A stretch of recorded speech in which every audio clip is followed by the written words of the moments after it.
Kain na tayo. Nagugutom ka? Hanap tayo pagkain. Nagugutom ka ba? Ito pala.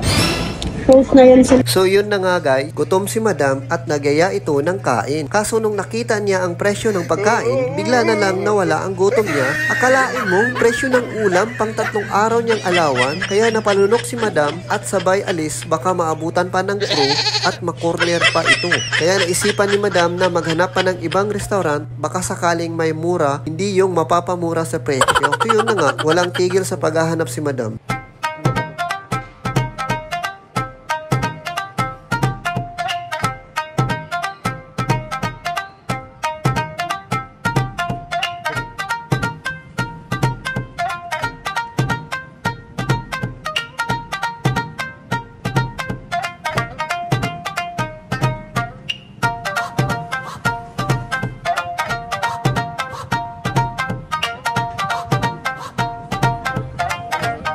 At sa wakas, may nahanap na din. Sana mura na tong restaurant at na makakain na si madam. Kasi walang tigil ang tunog ng tiyan niya. Akala mo may kulog.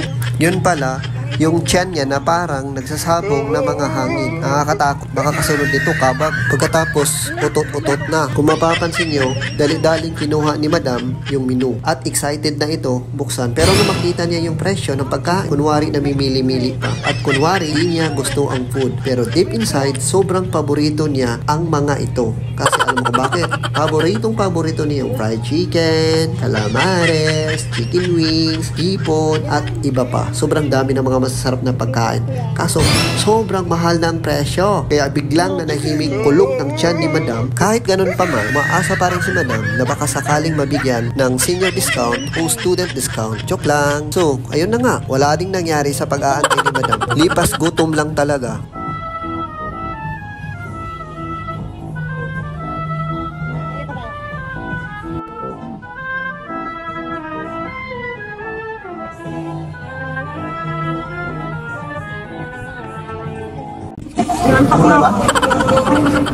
Yun ba tayo, ano? Mahal. Pang 3 days ko na yun na allowance. Kahit anong gutom kayo niya kain? Kumain lang ako kain lang ako kamuti.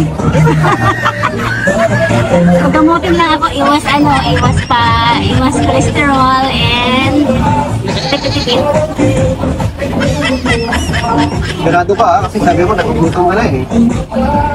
Nanginina ka. Mahina kasi walang benta. Walang benta o baka nagugutom lang.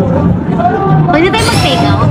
At nagyaya na lang itong umuwi. Sabi pa nga niya, mag-boiled egg na lang tayo sa bahay. Kasi pag kumain tayo dito sa restaurant na to, mabubutas ang wallet ko. At yun na nga, nagyaya na talaga si madam ng uwi. At ang kasabay nun, kaliwat ka ng hagulhol ng tiyan niya. Kala ko na impacho na si madam. Hangin lang pala sa loob ng tiyan niya. Kala mo parang kulong ininit na tubig. At makikita pinanghina na si madam. Nakapanghina talaga yung amoy ng chicken at ng calamares ng restaurant na to. Kaya kung mapapansin mo, umaripas na ng takbo si madam papuntang CR, papuntang uwi pala.